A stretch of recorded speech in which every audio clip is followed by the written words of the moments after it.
So I did a previous video showing how to begin translating elementary OS to P, and this is the second video to that, and I'm going to show you how to familiarize yourself with the interface.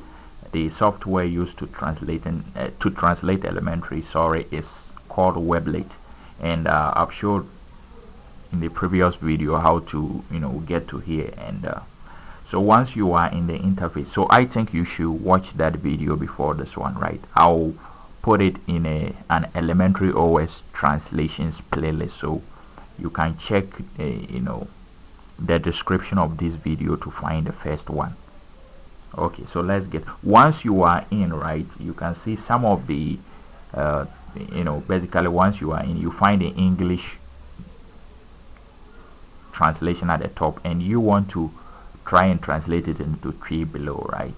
And how it works is like tree has special characters that are not on the English keyboard. So what you see here are special characters in tree that I have keyed in, so you are just going to be using them, right?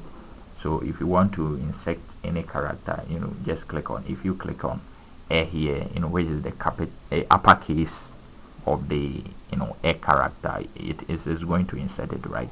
So once you type with your English keyboard, you can click here.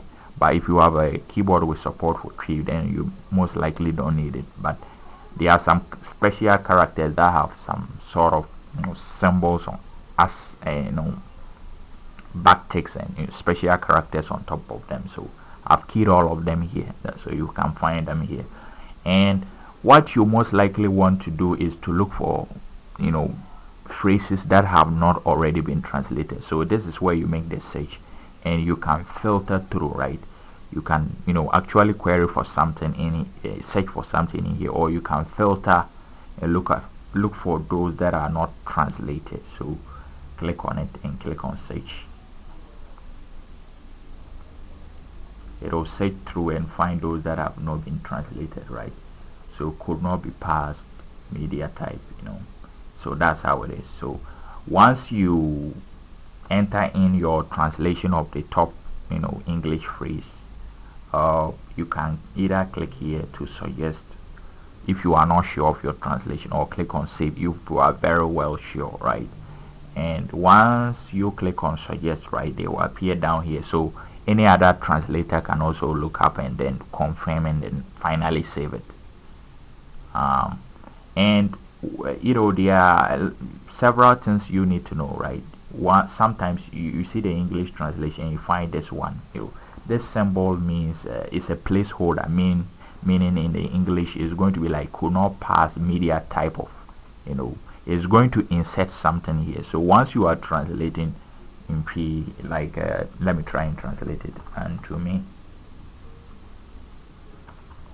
and yeah, click here and find a character, media, yeah,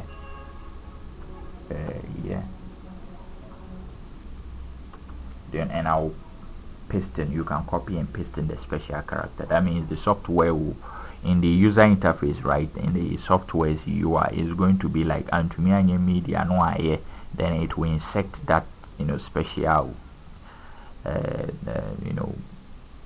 value in this placeholder. So something is going to be put there, so make sure you always add a special character.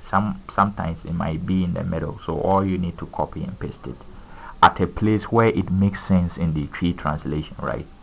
So you can click on save or suggest it. So I'll click on suggest here,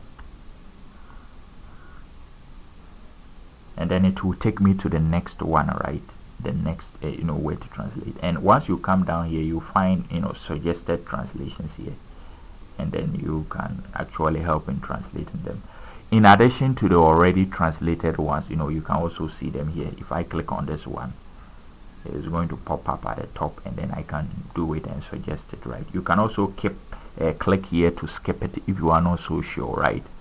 Sometimes some of them are very technical, so you can skip them. So yeah, that's pretty much all you need to know to translate elementary OS to tree online.